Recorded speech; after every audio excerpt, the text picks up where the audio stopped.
The recent violence in Nu has shaken up India's conscience. People wonder why, in a majority Hindu country, supposedly a fascist, intolerant society, Hindus cannot take out their own religious processions. They cannot celebrate their festivals happily without any disturbance. While Hindus have very happily allowed all other religions, all other communities to have wonderful celebrations, whether it's Eid or whichever, every festival.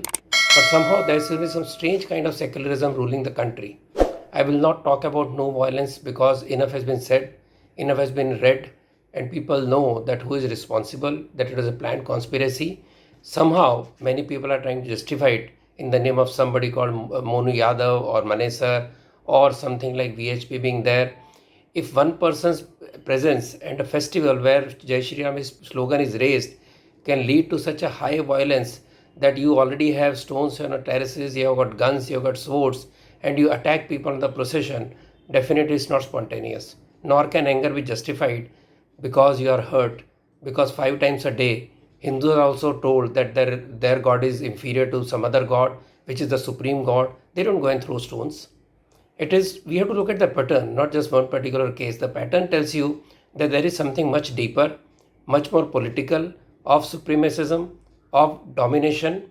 So if you look at a short history of last 1 or 2 years, Northeast Delhi 2020, Bangalore 2020, Northeast was after the CAA protest, which led to this violence.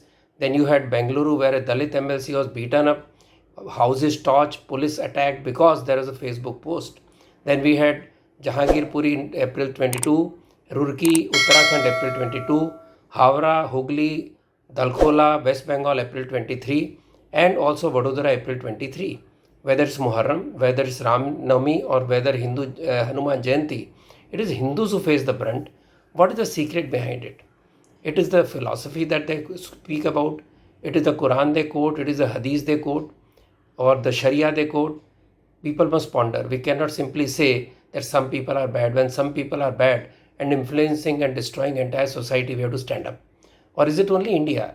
Where what is the situation worldwide? Where there is no Vishwa Hindu Parishad, no RSS, no slogans raised against anybody by bigoted Hindus so-called.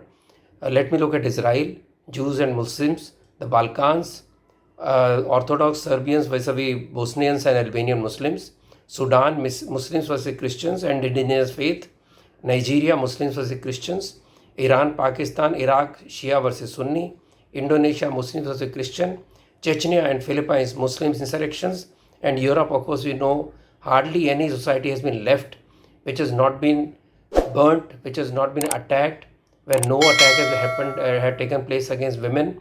So this kind of philosophy tells you that there's something much deeper malice. Jihadi elements have been very clever to be co-opted by the left ecosystem, where they have claimed the label of being oppressed, of being suppressed by the world over, while their own history tells it is they, wherever they are in little number, they start behaving in a different manner.